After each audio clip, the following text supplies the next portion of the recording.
Hello बच्चों। तो हमने लॉ ऑफ रिफ्लेक्शन देखा था और रिफ्लेक्शन जो है मिरर में किस तरीके से होता है ये भी हमने देख लिया था। तो लॉ ऑफ रिफ्लेक्शन में कुछ और चीज़ें बताएंगे, उसको थोड़ा सा और एक्सप्लेन करेंगे। देखिए, मैंने लॉ ऑफ रिफ्लेक्शन बताया था कि अगर कोई प्लेन मिरर कहीं रखा है और कोई लाइट उस पर इंसिडेंट हो रही है, लाइट रे जो कि नॉर्मल से किसी एंगल पे आ रही है आई, जिसको हम बोलते हैं एंगल ऑफ इंसिडेंस, और ये एंगल कहलाता है एंगल ऑफ रिफ्लेक्शन।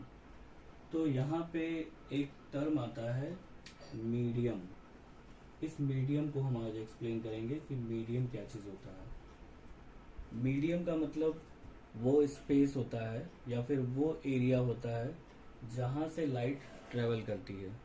ठीक है, अगर किसी चीज़ के अंदर लाइट एंटर कर जा रही है और उससे फिर बाहर भी निकल जा रही है या फिर उसके थ्रू पास हो रही है तो उसको मीडियम बोला जाता है।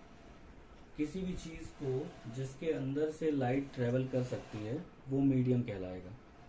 ठीक है, तो जनरली जब हम ओपन स्पेस में कोई एक्सपेरिमेंट कर रहे हैं तो वहाँ पे एयर होती है। ठीक है, जैसे हम यहाँ पे अगर इस रूम में कोई एक्सपेरिमेंट करेंगे तो यहाँ पे एयर है, लेकिन अगर यहाँ पे कोई गैस इस रूम में भर दी जाए तो फिर मीडियम चेंज हो जाएगा। या फिर ये जो एक्सपेरिमेंट है ग्लास का, ये वाटर के अंदर किया जाए तो मीडियम जो है वो वाटर बन जाएगा। अगर हम किसी ट्रांसपेरेंट ग्लास को कंसिडर करें तो ट्रांसपेरेंट ग्लास वो मीडियम बन जाएगा। तो मीडियम का मतलब है जिसके थ्रू लाइट पास हो रही है वही मीडियम है। तो यहाँ पे एक टर्म ये यूज होता है कि जब हम किसी लाइट रे को किसी प्लेन मिरर पे इंसिडेंट करवाते हैं या स्ट्राइक करवाते हैं तो लाइट उतने ही एंगल पे रिफ्लेक्ट होती है, बाउंस बैक होती है, और इन द सेम मीडियम।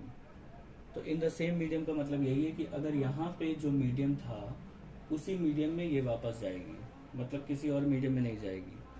ठीक है, जिस मीडियम से आई है उसी मीडियम में वापस चली जाएगी। तो ये इसका कॉन्सेप्ट होता है। तो ये होती है इंसिडेंट रे, ये होती है नॉर्मल रे, और ये होती है रिफ्लेक्टेड रे, और ये होता है हमारा प्लेन मिरर।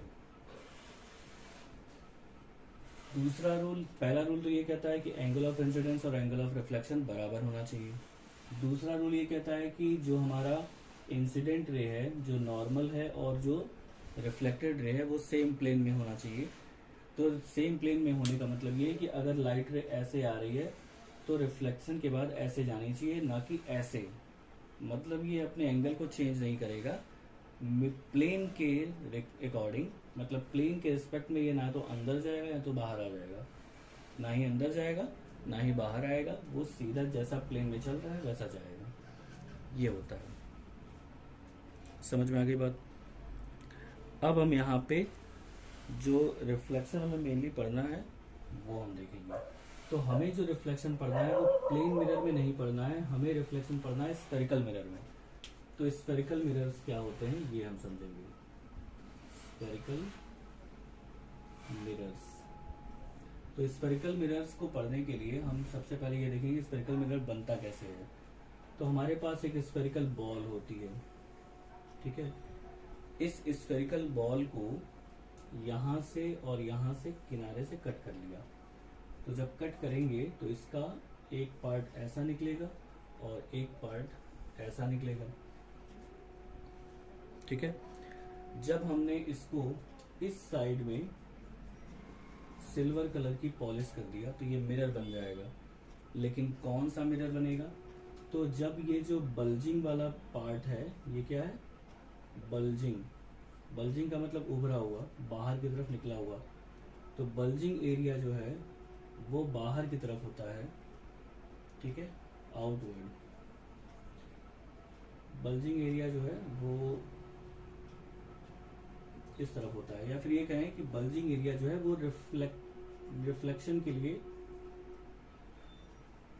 बनाया जाता है। रिफ्लेक्शन मतलब बल्जिंग एरिया जो है वो रिफ्लेक्शन करवाएगा, और ये जो इनवर्ड वाला पोर्शन होता है, इनवर्ड पोर्शन, इनवर्ड एरिया, वो पॉलिश्ड हो जाता है। तो ये कहलाता है कॉन्वेक्स मिरर। Convex mirror. ठीक है, मतलब जो रिफ्लेक्टेड पोर्शन है, जो लाइट को रिफ्लेक्ट करवाएगा, वो बल्जिंग साइड में है, और जहाँ पे पॉलिश किया गया है सिल्वर कलर्स का वो इनवर्ड है, तब ये कहलाएगा कॉन्वेक्स मिरर। और अगर हम इसको इस साइड में पॉलिश कर रहे हैं तो इस बार जो बल्जिंग एरिया है वो पॉलिश्ड हो गया है, बल्जिंग जो है वो पॉलिश्ड हो गया, और जो इनवर्ड वाला स्पेस था वो रिफ्लेक्शन के लिए तैयार है, मतलब वो ही रिफ्लेक्शन करवाएगा, तो ये कहलाता है कॉनकेव मिरर। कॉनकेव इसलिए बोलते हैं क्योंकि ये केव जैसा होता है, उसमें लाइट अंदर केव के अंदर जाएगी, तो इस तरीके से इसको कैटेगराइज किया जाता है, कॉनकेव और कॉन्वेक्स। ठीक है, तो इसमें जो रिफ्लेक्टेड पोर्शन है, रिफ्लेक्टेड पार्ट है, जो रिफ्लेक्शन देगा वो बल्जिंग वाला है, और इसमें इनवर्ड वाला है।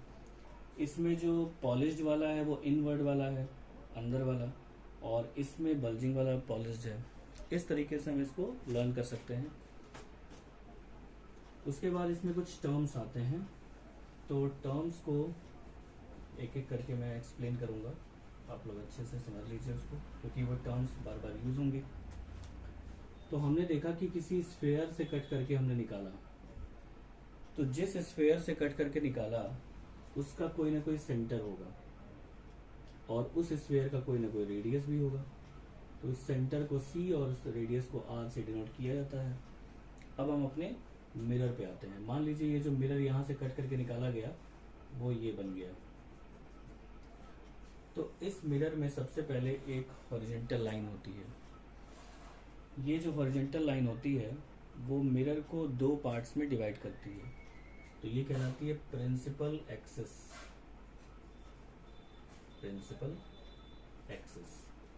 ठीक है, अब ये लाइन प्रिंसिपल एक्सिस मिरर को जिस पॉइंट पे कट कर रही है वो कहलाता है पोल, जिसको हम P से डिनोट करेंगे। प्रिंसिपल एक्सिस को शॉर्टकट में PA लिखते हैं। जो टोटल विड्थ होती है, टोटल हाइट जो होती है किसी भी मिरर की, मतलब हाइट ऑफ द मिरर, वो कहलाता है अपर्चर, या फिर वो पूरा का पूरा स्पेस या पूरा एरिया जहां से लाइट एंटर कर सकती है।